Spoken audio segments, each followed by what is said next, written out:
दोस्तों एक एक पिता अपने घर में रात को पहुंचता है काफ़ी टाइम बाद।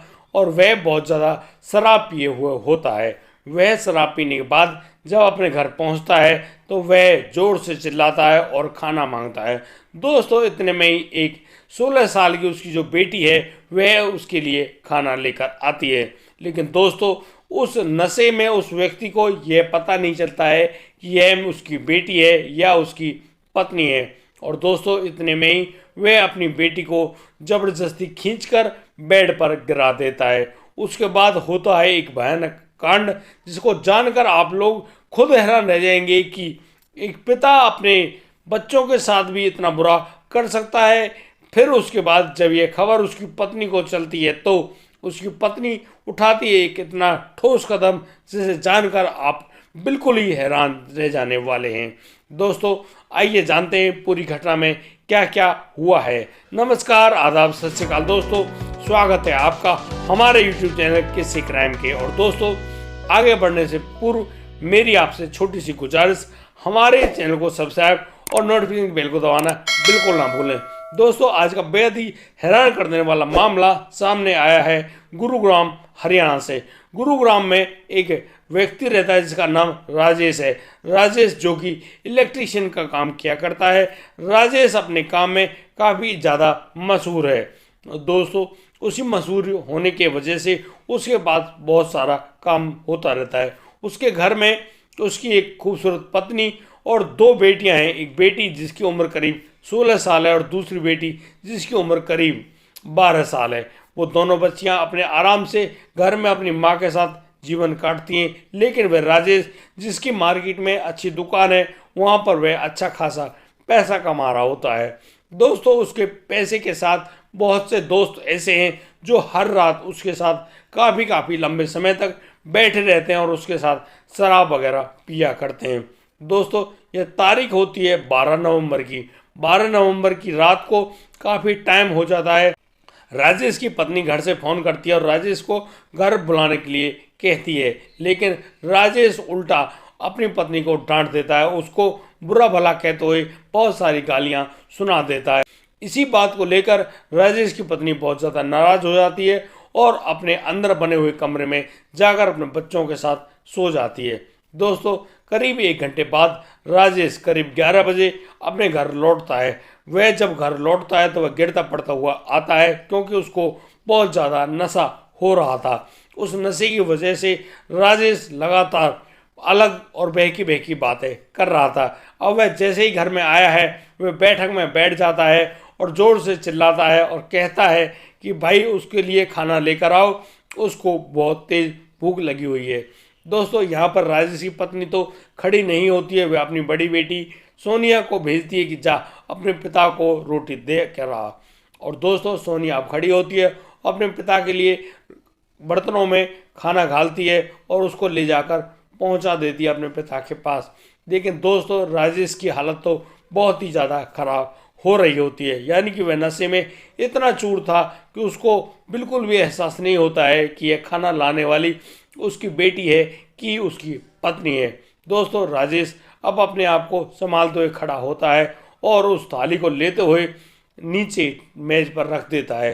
दोस्तों वह यहाँ पर नहीं रुकता है और वह अपनी बच्ची सोनिया को ज़बरदस्ती वहीं लगे हुए पलंग पर गिरा देता है। और दोस्तों उसके बाद वह अपनी बेटी के साथ ही शारीरिक संबंध बनाने की चेष्टाएं करने लगता है। दोस्तों यहाँ पर सोनिया बहुत तेज से चिल्लाती है, उसकी आवाज़ इतनी भयानक होती है कि जैसे उसका सब कुछ ही लुट गया हो। दोस्तों उसकी आवाज़ को सुनकर राजेश की पत्नी जिनका नाम प्रेमवती था, प्रेमवती अचानक से भागकर आती हैं अपने कमरे से। और कमरे से बाहर आने के बाद वह देखती हैं कि उनका पति राजेश अपनी ही बेटी के साथ दुष्कर्म करने की प्रक्रिया करने की कोशिश कर रहा है। दोस्तों यहाँ पर प्रेमवती बहुत ज़्यादा गुस्से में आ जाती है और वह वहीं पर पड़े हुए लकड़ी के एक टुकड़े को उठा लाती है। वह मारना तो चाह रही होती है उस टुकड़े को अपने पति की कमर में, लेकिन वह टुकड़ा अचानक से अपने उसके सिर में जा लगता है। राजेश के सर में जैसे ही वह लकड़ी का टुकड़ा लगता है राजेश वहीं पर निढाल होकर गिर जाता है। अब यहाँ पर जो सोनिया है वह तो खड़ी होकर अपनी जान बचाती है, लेकिन वह देखती है कि उसका पिता तो सांस ही नहीं ले पा रहा है। दोस्तों, यहाँ प्रेमवती भी अपने पति की तरफ देख रही है, तो पता चल रहा है कि यहाँ पर तो जो राजेश है उसकी सांस ही नहीं चल रही है। राजेश की इस प्रकार से बिगड़ती हुई हालत को देखते हुए प्रेमवती अब बहुत तेज चिल्लाती है। उसके चिल्लाने की आवाज़ को सुनकर सभी पड़ोसी वहाँ पर इकट्ठे हो जाते हैं। दोस्तों, इन्हीं पड़ोसियों में से कुछ युवक आगे बढ़ते हैं और वो राजेश को पकड़कर चेक करते हैं, उसकी नब्ज नाड़ी देखते हैं, तो देखने पर पता चलता है कि इसकी ना नब्ज चल रही है ना ही कोई नाड़ी, यानी कि राजेश मारा जा चुका है। आनन फानन में प्रेमवती बहुत तेज घबरा जाती है और दोस्तों यही हालत हो रही होती है उस लड़की सोनिया की, और इस शोर शराबे में उसकी छोटी बेटी भी जाकर आ जाती है और वे सब देख रहे होते हैं कि किस प्रकार से राजेश मृत पड़ा हुआ है उसी पलंग पर, और वहाँ पर बहुत ज़्यादा खून बिखरा पड़ा है। दोस्तों, इतने में ही उन लोगों में से पुलिस के पास फ़ोन कर दिया जाता है और गुरुग्राम पुलिस तुरंत मौका वारदात पे पहुंच जाती है और अब पुलिस वहां पर पूरा मुआयना कर रही होती है। पुलिस देखती है कि यहाँ पर राजेश नाम का जो इलेक्ट्रीशियन है वह मृत पड़ा हुआ है। पुलिस जब वहां पर पूछताछ करती है तो पुलिस को पता चलता है कि यहाँ पर राजेश अपनी छोटी बच्ची यानी जो सोनिया है उसके साथ दुष्कर्म करने की चेष्टाएं कर रहा था। जब उसकी बार बार उसके मना करने के बावजूद भी जब राजेश नहीं मानता है तो उसकी पत्नी अंदर से भागकर आती है प्रेमवती, और वह अब अपने हाथ में उस डंडे को लेकर वह अपने पति को मारना चाहती है। दोस्तों, यह डंडा उसके पति के सर में लग जाता है, जिसकी वजह से उसका सर घायल हो जाता है और वह वहीं घस खाकर गिर जाता है और उसकी मौत हो जाती है। दोस्तों, फिलहाल की दृष्टि में पुलिस ने उन लोगों को गिरफ्तार करके यानी कि प्रेमवती को गिरफ्तार करके पुलिस थाने ले जाती है और यहाँ पर जो वह व्यक्ति राजेश है जो कि मृत पड़ा हुआ है, राजेश के शव को उठाकर एम्बुलेंस के द्वारा सरकारी अस्पताल में पोस्टमार्टम के लिए भिजवा दिया जाता है। दोस्तों, यहाँ अब आगे की कार्रवाई की जाएगी क्योंकि प्रेमवती ने अपने जुर्म को स्वीकार कर लिया है और वह बड़े ही चुपचाप ढंग से जेल के अंदर बैठी हुई है। लेकिन अब उसके घर में क्या होगा जहाँ पर दो बच्चियाँ बिल्कुल अनाथों की तरह रह रही हैं। यहाँ पर एक शराब के नशे में एक व्यक्ति जब अपनी बच्ची और अपनी पत्नी में भेद ही नहीं कर पा रहा है तो आगे क्या होगा, यानी कि अब उन बच्चियों का क्या होगा।